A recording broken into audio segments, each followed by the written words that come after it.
This is the Jewish Living Podcast, the show that examines the intricacies of Orthodox Jewry. Here's your host, Izzo Zwirin. Each year, tens of thousands of Jews from across the globe make the decision to leave the lives they built in their communities and make Aliyah. It's a brave and wonderful decision that is admittedly not for everyone, but judging by how many people move to Israel each year, it's certainly something that many people want to do. While there are many organizations out there that help with the Aliyah process, most notably Nefesh B'Nefesh, we thought it would be a good idea to sit down with people who actually made Aliyah and try to get a sense of what awaits those who choose to take the plunge. This week on the Jewish Living Podcast, my name is Dina Kamionski. My name is Eli Kamionski. We are from LA, and we made Aliyah in August of 2018. Not only did the Kamionskis make Aliyah, but they also decided to help out future olim by documenting their journey from beginning to end. And we were fortunate enough to be able to sit down with them on their recent trip to America to discuss some of their takeaways of the Aliyah process. We made Aliyah in August of 2018, so we're coming up on a year. Woohoo! Yay! And we made Aliyah with our 4 kids, ranging age 6 to 2. And so far, we love it. I'm also a speech therapist. I work, I don't know how to say it, abroad in America and also in Israel. I have a background in entertainment, finance, and I'm now part of the Israeli tech ecosystem. And we are major advocates for making Aliyah. We never spoke about it in our lives, but we decided to make Aliyah about 2 years ago. And it's, in my opinion, the best decision that we've ever made. We love it. So. All right, so we're going to go through your whole decision-making process and then up until where you are now. So let's start with your decision. So where did the decision to make Aliyah come from? Okay, so there's a multitude of reasons. And that's probably the number one question everybody asks. And you sit across the table from people and everybody wants to know, why are you in Israel? Why are you making Aliyah? And everybody has their own reasons. I actually heard a really amazing way to explain it from somebody when I was on the train with him this week about everybody thinks that you made the decision to make Aliyah, and it's actually completely false. It's you were willed, Hashem decided that you belong in Israel. God is the one who invited you into the party. You don't get, he's the bouncer at the door, and he opened up the velvet rope to let you in, and everyone else is either waiting in line or doesn't even know the party's going on. And that's something that I'd never heard before, and it was amazing to me. But from the decision-making process for us to get there, if we were talking about that... Yeah, when did you get the invitation? Yeah. So initially it started actually with my grandfather, who was a survivor of the Holocaust, and he actually told us that he wanted us to move to Israel based off of current events that are going on in the United States and in the world. And that's a separate conversation in itself. It's really deep in what he told us. In addition to that, we also have 4 beautiful kids, and we found that when we went to Israel about 2 years ago on a quasi-pilot trip, it was 3 years ago, quasi-pilot trip, just to kind of go and see family, we said, wow, we really want to raise our kids here. It's amazing. Yeah, so, well, we like to shelter our kids. I mean, coming from LA, it's really hard to do that. And we just wanted to continue to give them a sheltered life, and I really wanted them to feel that Torah spark throughout their lives, and to actually go to places that they learn about in the Torah and just live and breathe it. So yeah, it's really cool. When you drive on the streets and you one of the neighborhoods that we frequently visit is Beit Shemesh, and that's where David HaMelech's camp was, and that's where the Plishtim were, and you drive and you hike in these valleys and you find fortified cities of where literally things that you read about in the Torah or the Tanakh or whatever are happening there, and they all happen there, and it's so cool to be able to experience that. And also it's our homeland. We're going to be there anyway. We might as well try and go now, make it easier for our kids, and set up that. Set that up. You have to sort of swallow this pill that you will never become Israeli. You will never be fully Israeli integrated in that, and that's not really why we moved there. We never actually wanted to become Israeli. We wanted to live in the land of And we knew that our children would have a much easier time. It is what it is. We're we don't speak fluent Hebrew. We have the challenges of everyday life, and it's not easy. It's really hard. And people take advantage of the fact that we are immigrants and we come to a country that we don't know everything. So there are those challenges, but we still, above all that, it's, like I said, it's the best decision we've ever made. You mentioned earlier that your grandfather was an inspiration. Eli's grandfather was an inspiration to moving. Do you have other members of your family that live there now?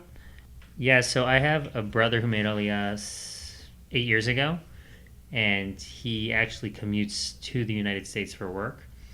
But his entire family, they live in Ramat Beit Shemesh, and they've been there, like I said, for 8 years. And then actually a month before we made Aliyah, I got a call out of the blue from my other brother who had a job opportunity that popped up, and he picked up his whole family and moved to Israel out of the blue. That's amazing. Did you find that it's easier? I mean, you don't really have anything to compare it to because you don't have an experience where you don't have family there. But maybe other people that you know that made Aliyah, do you find it easier that you have family there versus people that made Aliyah that don't have family there? I think when you land, family is really critical. We lived by his brother for a month. It was definitely stressful, but it was, but we're very appreciative. But it was family. We don't live near his family, so we really don't see them on a consistent basis. I don't have any family there. I have a distant cousin who lives in the old city, and it's hard without family. But I think if and hopefully you make friends there, everyone says your friends become your family. So, we have that. Our friends are our family. We do. We bumped into someone Eli went to yeshiva with, and we just became like instant friends, and we talk a lot, and we live in the same city, not near each other, but yeah. Also, they're in the same time distance. I can't speak English or Hebrew anymore. We could do this in Spanish. No. Another thing, it's definitely hard to not have grandparents. If your kids are used to having grandparents, it's definitely hard, and that's like a hard thing for us. Very hard. We can't like go pick up and, okay, we're coming for Shabbos, and I don't have to cook, and I don't have to do anything. Or a Sunday night So that's dinner. hard. It's also, we miss our Sundays a lot. So we're in New York right now. We spent a family Sunday, and it was really nice. But you don't really get that there because the kids have school on Sunday. Right, the weekend is Friday and Shabbos, right, as opposed to Shabbos Sunday. Right, so it's a little more hectic, and Friday the kids also have school. Only for a few hours, but right. Yeah. Okay, so now that you're in Eretz Israel, you made Aliyah, you stepped off the plane. Let's talk about the transitions that go from being in America to being in Eretz Israel. So what are some of the difficulties that somebody who's interested in making Aliyah right now might not know about that you've experienced? Something that people don't really talk about in terms of the transition. I think just the Nefesh B'Nefesh gives you a handout, like a pamphlet, about what to do on which day, and you have to bring every single piece of paper with you, like everything you have, all your papers that you came with, et cetera, et cetera. So it's hard. Not et cetera, et cetera. There's so much. Like we were talking to somebody who's making Aliyah August 27th, and we told them they need to bring their driver's license from 5 years ago, and no one really tells you that, right? And like there's just these little pieces of information that you need to keep your history of your life, and you have to bring it with you to Israel. Otherwise, it can backfire. And then the thing that people don't tell you is you don't need to do everything when you land. Right. Like everything could be worked out. So. Well, you set up a bank account when you land because you want to start getting money from the government because you. Bituach Leumi. Right, because you need money. So it's hard. Oh, yeah. I've been told you need money. You need money. Yes. So they set that up for you. Well, you go broke, and that's why you need money. Right. Okay. That's also people like have these jokes where how do you become wealthy moving to Israel is bring a lot of money with you, like more than, it's always like bring 10 million if you want to be a millionaire, right? Right. And that's all funny and all whatever, but the reality is you end up spending a lot of your money on like just things that it's called growing pains. Like you don't realize that things cost them what they do, and you have to have that cushion of support. And if you don't, it's going to be really, really difficult to adjust. Like like what ends up happening is I took it upon myself, and I think this is the best advice I can give somebody, and it's not easy to do, but we saved money while we were in the United States to anticipate that I didn't want to work for an entire year. I said maybe 6 months, maybe a year, but I saved money. And we don't live like lavish lifestyles in Israel. We live very frugal lifestyles, but I didn't want to work when I landed because I wanted to adjust and acclimate myself and my family. And it was the best decision I could have ever made because I wasn't pressured. I have a lot of friends that went right to work when they landed, and they don't get to do all the things that they need to do to get integrated into the society. Right. I don't think everyone has that luxury, though. They don't. And right. I'm telling you, don't have that luxury. That's something that you should be able most to keep people in do mind. not have that luxury, and I'm not saying that it should be a deterrent for making Aliyah, but I'm saying you want to be able to acclimate yourself, and like it takes time. Like time is the one advice that nobody ever gives you, like that you need. It'll get worked out. You just need to like allow it to happen. Like I only felt comfortable in Israel after being there for a year, like, and I'm still adjusting, right? But like when we hit like this right now in the past couple weeks, months, Dina and I were talking about it. Like we started to feel like, okay, We belong. Yeah, we belong, and we like are feeling like the stickiness, and it's getting to where we want it to be, and Right. things are just kind of working out. But when you're starting, it's chaotic and it's hectic and it's all new. Right. So It's all new. Everything is different there. I mean, you go to the bank and you don't speak the same language, and you have to sign all these things, and you have can't read no it. clue what you're signing. Yeah. You can't read a single document. You can't ask for help. You can't. If you start signing it with your English name, do they? You can use You can English. use your English name. You can use English, but there are things that, like, for example, my car, we brought our car here. We brought our car from America to Israel, and in the first year, you do registration of your vehicle. So there's like a pre-registration that you get, and then there's like, after a few months, you actually have to go through smog checks and all these things that are required, like everyone does. And it's actually really nice in Israel. You don't get to get your registration of your vehicle until you pass like a tire check, a smog check, a bunch of things, and you do it all in one day. And the website to pay for it is a credit card, but it only takes an Israeli credit card, and you have to type it in Hebrew, and I don't even have that feature, and it's something so ridiculous. If you brought your laptop from, let's say, America, you don't have necessarily the Hebrew software on your there's just little things like that you have to figure out, and then because of that, I had to then schedule an appointment to go to get my, like, I had to pay. I had to go wait in line for 2 hours to pay for something that I could have done online for a minute, right? Because of all these like little tiny things that you don't realize. So it's just things like that are frustrating, but you get through it. So that's a difficulty. What about something that's surprisingly easy that people might not consider, like, oh, I'm going to have to spend so much time doing X, but it was actually pretty quick. So some things that are really cool, I tell people, is going to the doctor. So going to the doctor, you get an insurance card, right? So we take our kids to the pediatrician.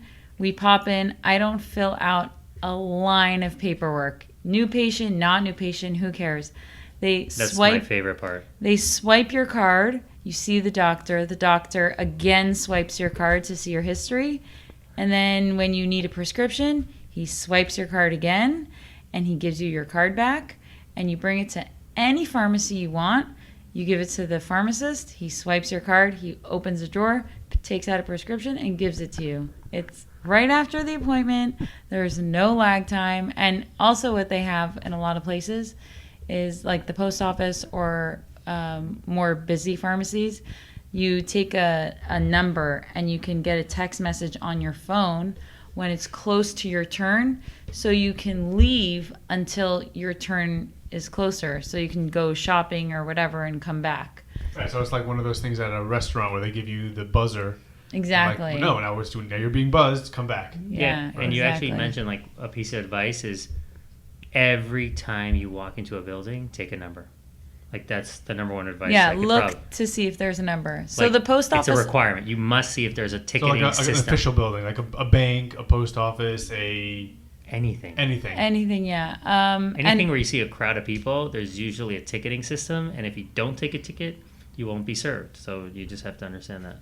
And also, I didn't realize, but everyone says, oh, your life is your phone. Literally in Israel, your life is your phone. You get text messages from the post office that you have a package, and you go to the post office and you tell them the number. Yeah, there's no Amazon drop-off. I got a text message for a link to pay for my speech exam. You literally get text messages for everything important. So And it's in Hebrew. But Google Translate is amazing. Yes. You can either copy paste it. Also, Google Translate has a camera feature, so you can take a picture of a product or your bill, and then you highlight everything you want to translate with your finger, and it translates it. Yeah. So that's amazing. It's really, really helpful for people making Aliyah today versus, let's say, 15 years ago. Yeah. Oh, it's a breeze to make Aliyah today. Yeah. I mean, I don't need to comparatively call speaking, up I my guess. neighbor Yeah. to figure stuff out. I definitely still call her when I don't know what's going on in the WhatsApp conversations. But with the school. with the schools, but Right. yeah. So I'm a healthcare professional, and I just want to push a little bit more on what you mentioned about the doctor's office and the pharmacies, because I'm personally interested in this. When you swipe that card, is your entire medical history, at least since you've been living in Eretz Israel, is your entire medical history on that card, and I could take that to any doctor, and they'll swipe it at their place, Yes. in any hospital, and I'll have all of my More than that. all Yeah, that stuff. It has everything. Yeah. It has all It that actually stuff. has the way it works in Israel, because it's a socialist country, is all Socialized. Socialized medicine, at least. no, it's also a socialist country. The way they know everything about you, and what it is. Okay. When you get pulled over, no, seriously, like when you get pulled over by a police officer, all your records pop up. Like they have your medical history, they have everything. It's all registered in one system. In America, you have something called the Social Security number. In Israel, you have something called your Tudat Zehut. But you don't tell people your Social Security number in Israel. It's like us. In America, it's like us.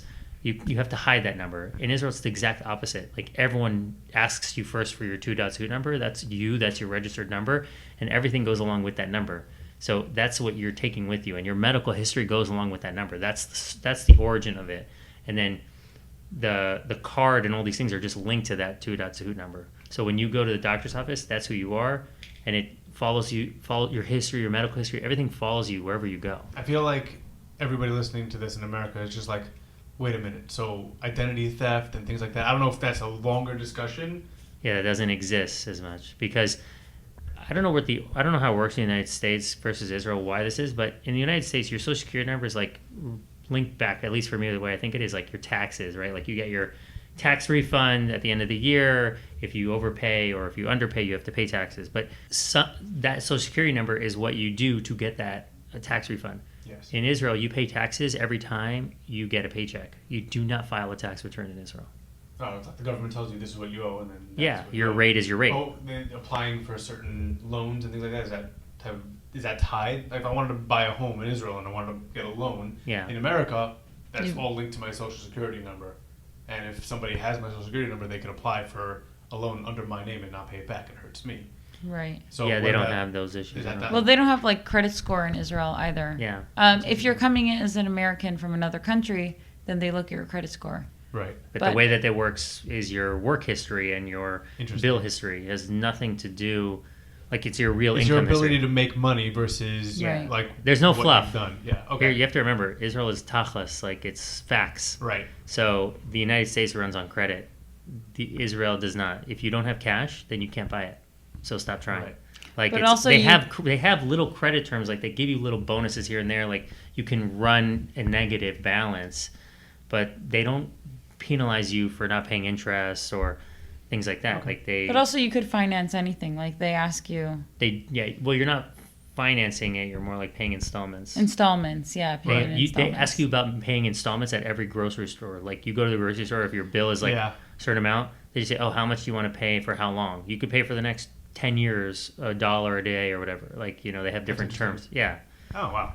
it's just crazy. Okay, So- we're going on a tangent. Yeah, so so I want to get back to focus on one other area that you kind of gained notoriety for. You two, along with I guess the rest of your family, started a vlog. It's the Kami clan. Yeah. Is that right? So tell me a little bit about what the vlog is all about and how it came to be. So when we were researching Israel, when we were just going on our, I guess, pilot trips for family simchas, we wanted to know about communities. We wanted to know which communities should we visit. And looking at the Nefesh B'Nefesh website was great as a starting point. They have a description of the neighborhood, and they have, details about schools, shuls, things like that, housing. But what it didn't have was, it didn't have comments or real people reviews, things like that. And I understand you don't want to have any negative reviews about a community, but it also just didn't give me any reviews. So I didn't know if it was for me, or, it didn't say exactly the types of people or personalities that are living there, where they come from, things like that. So we had like all this information on paper, but then when we went there, for instance, we went to one community and we're like, oh, it's going to be perfect. It's for us and everything. And we got there and we're like, wow, this is completely not for us.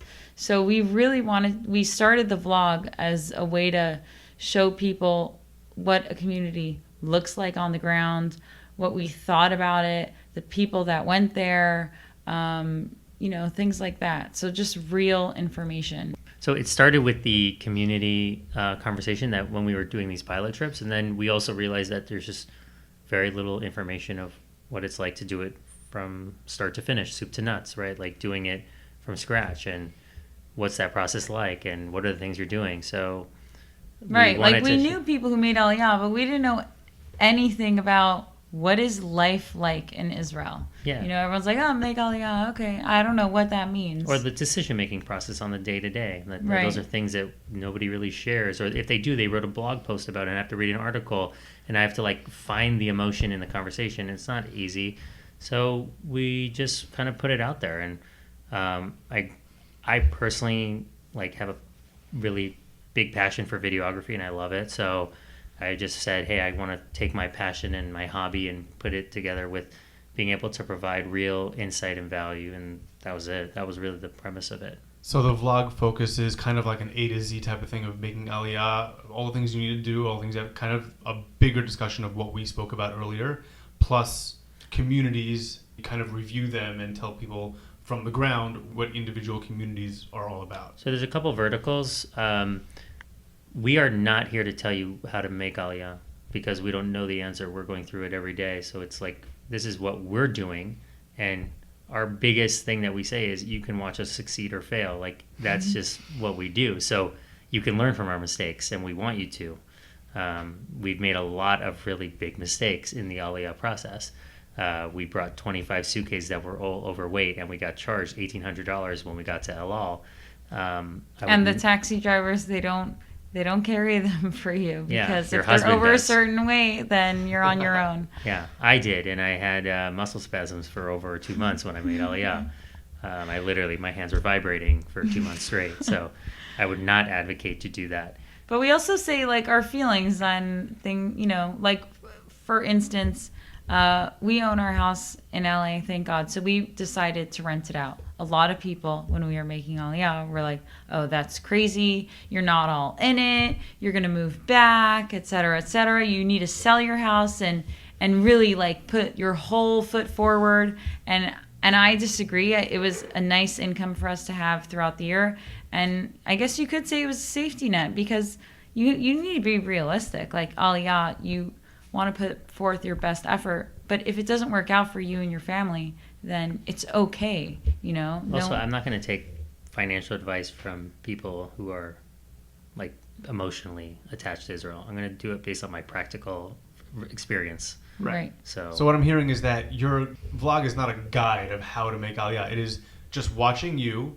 You can choose to learn from the mistakes that you made. You can choose to learn from the victories that you've had. But that doesn't guarantee that if somebody else follows what you did, they're not going to make a whole different set of mistakes and have a whole different set of victories. It's kind of, everybody has their own individual experiences, but they can educate themselves by watching some of the things that you do. Yeah, I think it's just about getting educated, and then if you do have questions, what we push for is people to reach out. And statistics I don't have in front of me, but I could tell you that we get messaged very frequently, probably daily or weekly, from people who are interested in making Aliyah. We give them advice about questions that they have. People who are sending us messages saying, hey, you've motivated us to go on a pilot trip, or hey, you motivated us to check out Israel, or hey, we're making Aliyah because of you. That's really exciting and it's cool. And that's where we feel like we help the most is we can talk to people. And I'm on calls all the time. We just had a family over for Shabbat before we moved, literally last week, who came to Israel, and they asked us. We had two people. We had somebody who came for pizza. They came for lunch, and they sat with us, and we never met them until then.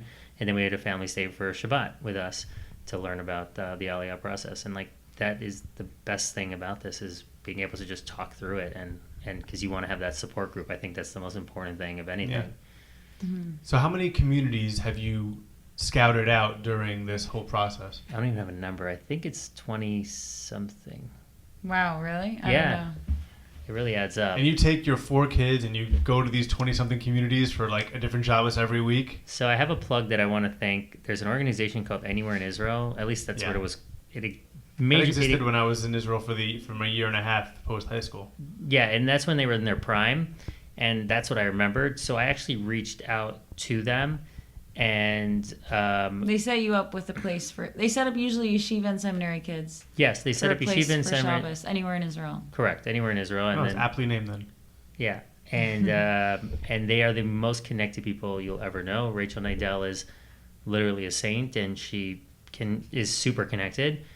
And I reached out to them, and she said, I have to be a part of this project. So she took her time out of her day to basically set us up for meals, sleeping arrangements. Everything was organized for us and coordinated. We just showed up.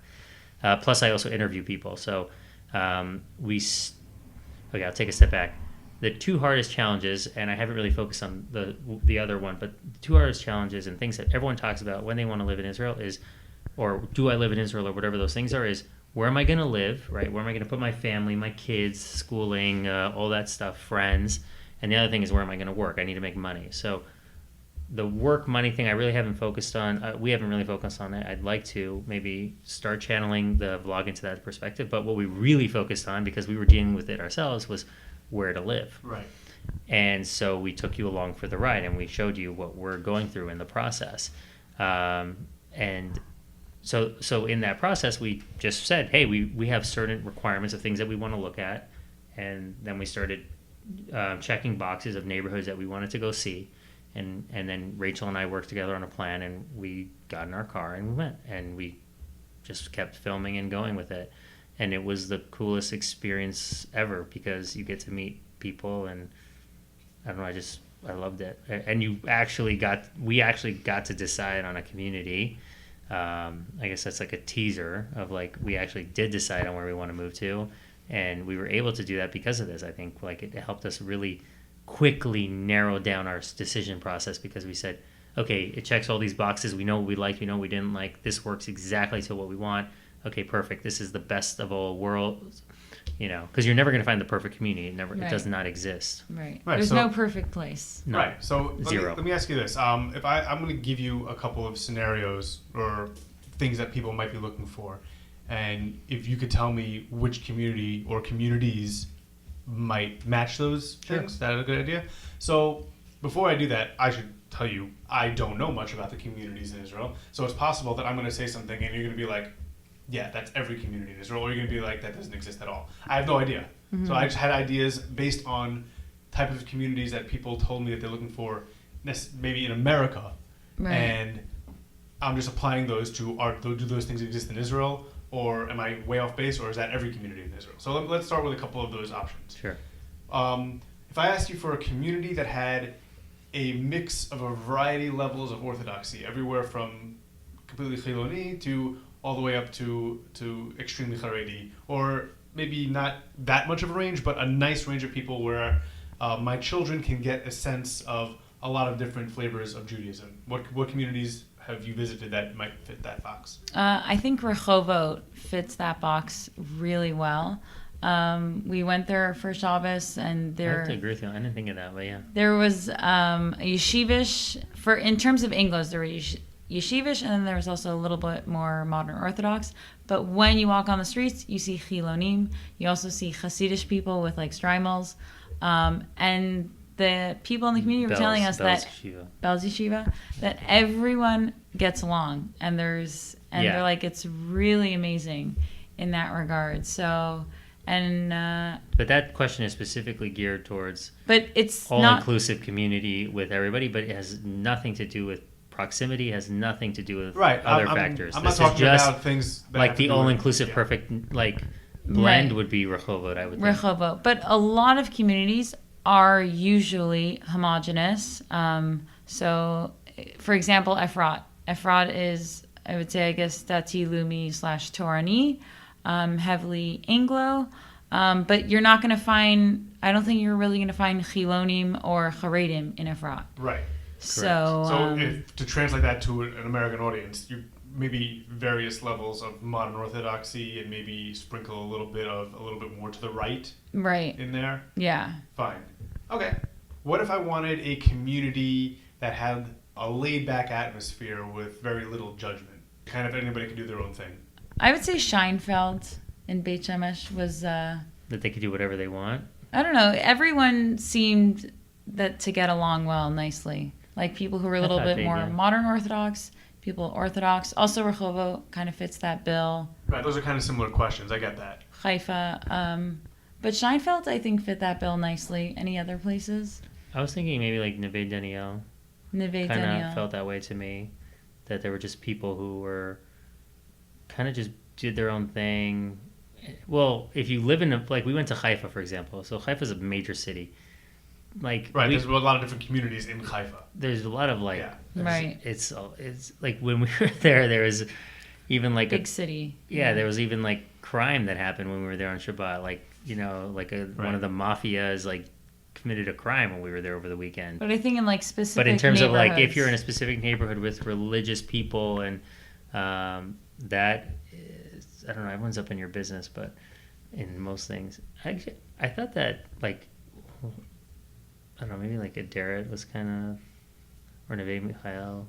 I don't know. What was the last one? Adaret and what? Adaret and Neve Michael. Those are like Moshavim that are right next to each other, and they're. Well, I think Moshavs in general, you have a little bit more freedom to do what you want without anyone knowing about it. It's kind of you're kind of there. You have more space. And you have space, and you're all in this agreement that you're here to not be judged. It's sort of like this, it's like this group understanding, if I want to roll into shul in shorts and a t-shirt, I'm gonna. If I don't want to go to shul, I'm gonna.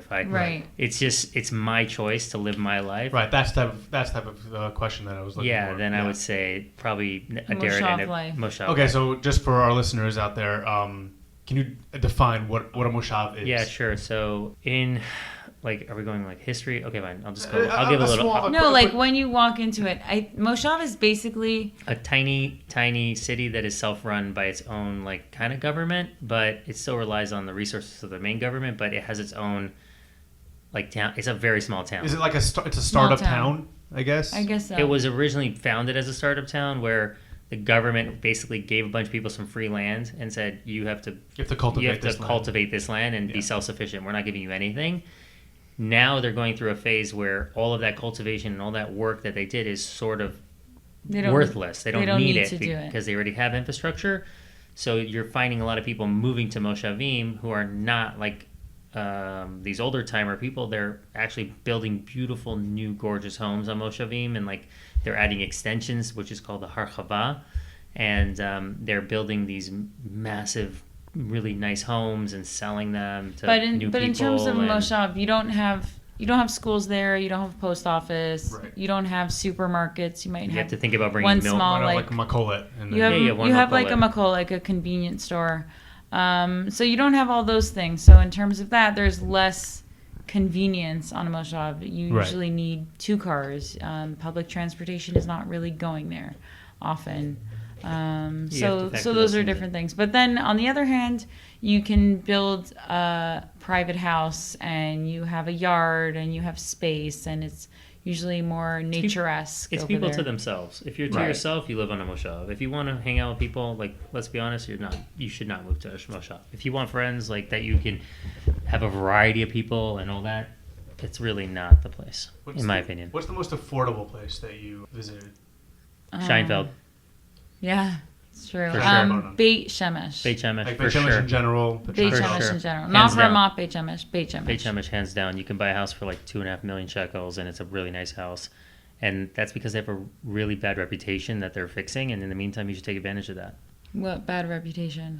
Just that the city had a bad mayor, and they have to clean up the city, and they live right next to Ramat Beit Shemesh Bet, which has like a history of a few families that are extreme, like Haredim, that have been written up in the news a couple of years ago. So there's things like that basically hurt their name. But when you're there, it is awesome. Yeah, it's really nice. I don't think I've ever been. It's really awesome. The people there are awesome, and it's a hidden gem, and it really is something that people don't realize.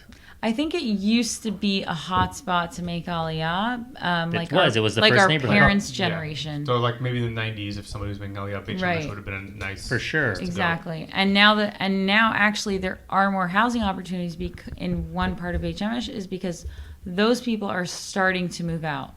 Their kids are grown up. I guess they don't want to live in Beit Shemesh anymore. They want to, just move And when out I say somewhere else. Scheinfeld, like there's a city in Israel, you find that a lot of like neighborhoods are actually like one block, just or a couple blocks. I think it's called Givat Sharet, the whole area. Okay, so Givat Sharet is the whole area, but like you have these streets like Nofei Aviv, Nofei Shemesh. Right. These are neighborhood streets because like in Israel, you have so many people living on one street. That's your neighborhood. Right, because the streets they just keep going, or they go around. Right. Or they're stacked. Right. Like you can have 7-story apartment buildings. Right. If you have five of those buildings, 7 stories each, that's as many people that live in a regular community in America. Okay, so yeah, exactly. Right. Moshavim have cheap rents, and I would say Beit Shemesh has... I think all of Israel has pretty cheap rents, as long as you don't live in a major city that you're like Tel Aviv, if you're not, or like the heart of Jerusalem in the old city or something. But otherwise, you can find fairly decent cheap rents in Israel. So what about? I'm looking for a place with like highly intellectual people.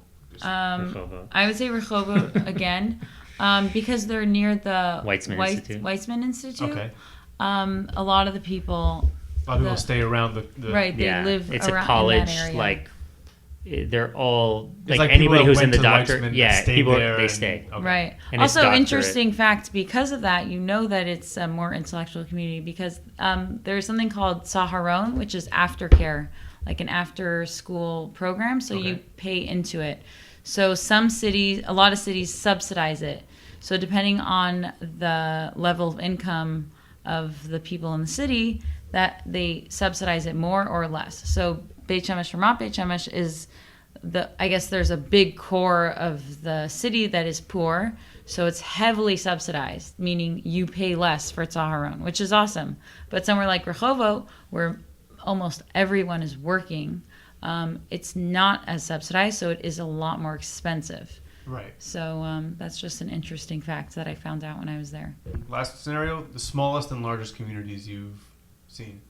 When you say largest... Largest, I mean, I'm not telling you, we were in Yerushalayim and that's just one giant community. But like in terms of it had, 40 shuls on 2 blocks. Like a lot of people in a densely populated area versus the community that had the most space and the smallest number of people that you would see on a daily basis. So the smallest is a deret. Neve Michal. Is smaller than a deret? Yeah. Oh yeah, Neve Michal. Okay, you're right. And then the largest is Ramat Beit Shemesh Aleph, for sure. Or Efrat. Efrat. But I think Ramat Beit Shemesh. But Ramat Beit Shemesh, in terms of like what you said, like shuls all over the place, definitely. Yeah, because we walked to go to like Shlomo Cats' shul.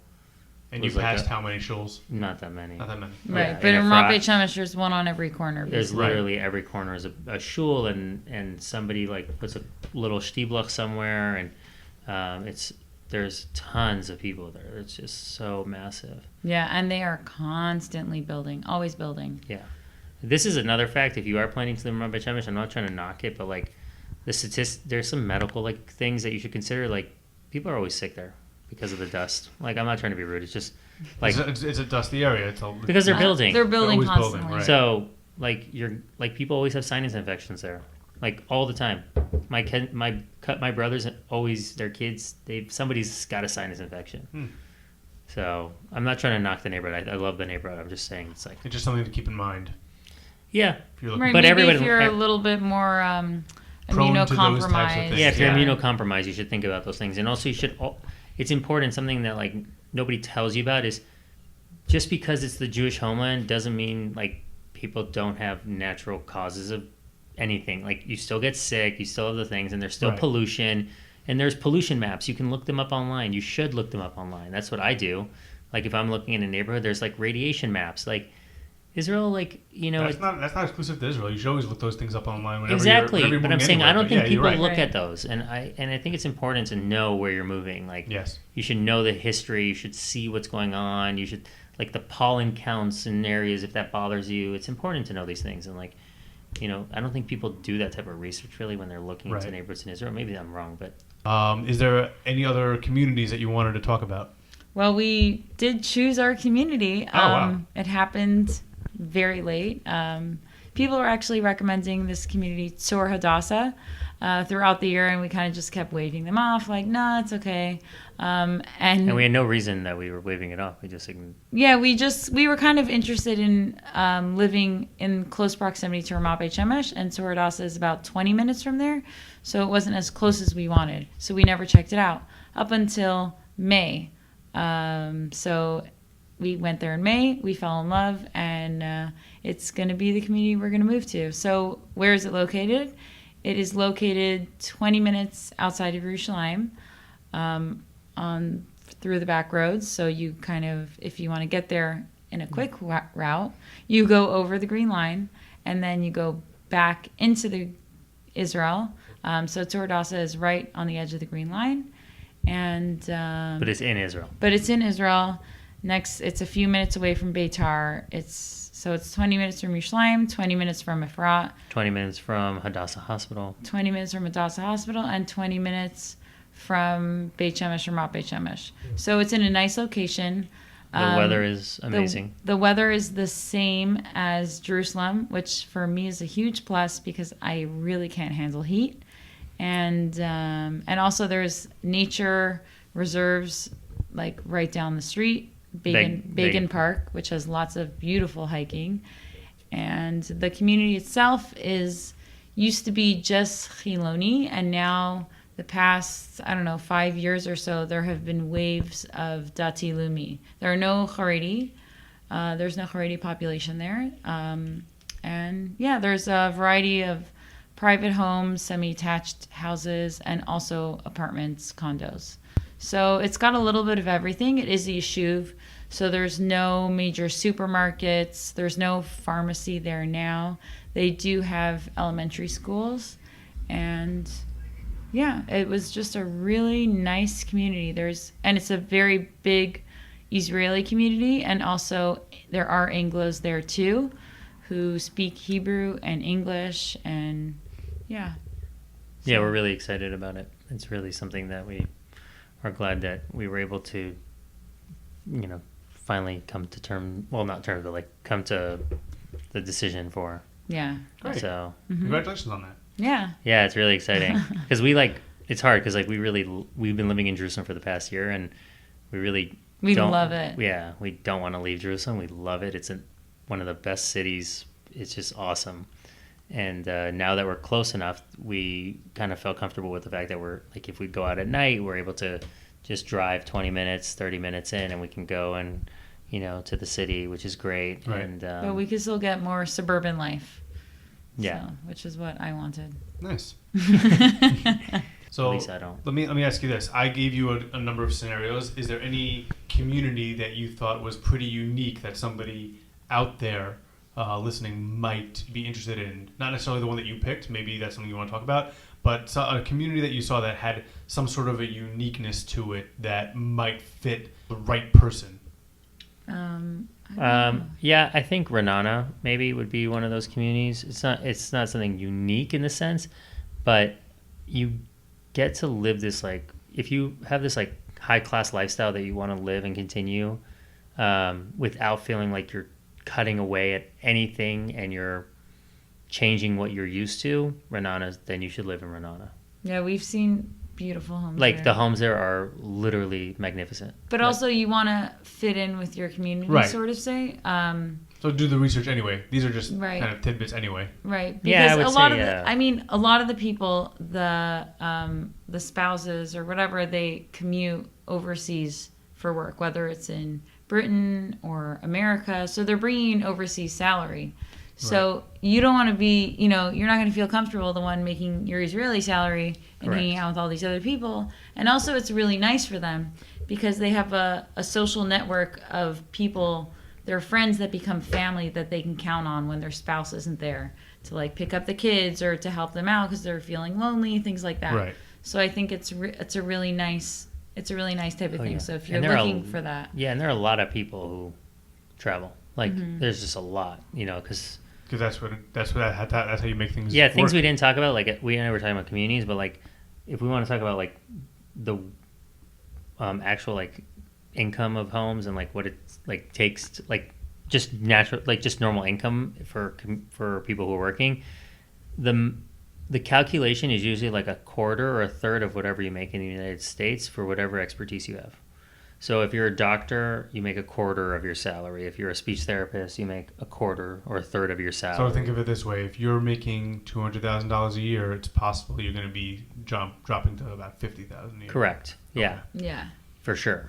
Yeah. Right. But if you're worried about things like yeshiva tuition, you're not paying. No, there are other factors, much obviously. anymore. You have to fit a specific mold for it to make financial sense for you to live in Israel. Right.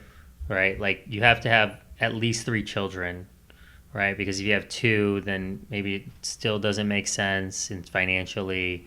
So if you're thinking about it from a financial perspective, at least from the math I did, you have to have, like, at least 3 children. What's the difference between 3 and... I know that Tuition. 3 is one more than 2. Tuition. Yeah. So if your salary is covering 3 kids as opposed to 2, you can start saying, wait a minute, this is getting ridiculous. So I can tell you the math, like the math we did is we have 4 children, thank God. And like we would be paying net, not gross. Okay. So basically after taxes is what you pay your tuition in California, because there's states that give stipends and different things. So I'm saying in my situation, I think it was like $80,000 or $90,000 net that I'd be paying in Jewish tuition, and that's after I pay taxes on my income. Then I have health insurance. That's another $25,000 that I'm paying for my premiums and my deductibles. All that went away, know. So between just those 2 alone, that's more than like somebody's salary, like or a good portion of somebody who's working very hard. Like, but there is still car insurance, which is expensive. There are other factors. Gas is much more expensive. Well, the gas thing's an interesting thing because most people in America have 2 cars, and if you live in a community that you only need 1 car, then you're really paying the same. It's 2 Most for 1. people own 1 car. Most people own 1 car. So those are things to think about. And jobs is like, that's a whole nother topic in itself. Like, I'd like to have you guys back on and we could talk about all the economics that go into it. It's a whole nother topic. Where can people find your vlog and reach out to you if they have questions, if you want to plug that? Our vlog is Kami Clan. Spell that, please. Kamiklan. And you can look us up on Facebook or Instagram. But Facebook is where you'll find all of our videos, our pictures, postings, and feel free to message us, and we will message you back. So that's great. Yeah. Eli, Dina, thank you very much for joining us. Thanks. Take care.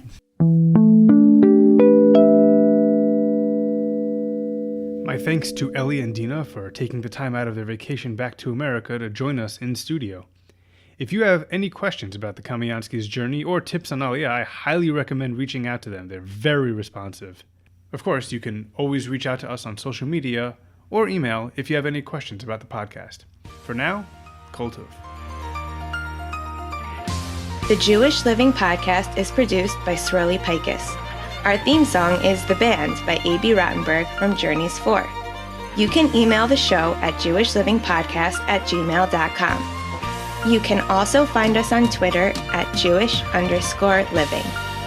The Jewish Living Podcast is recorded in conjunction with the Queen's Jewish Link.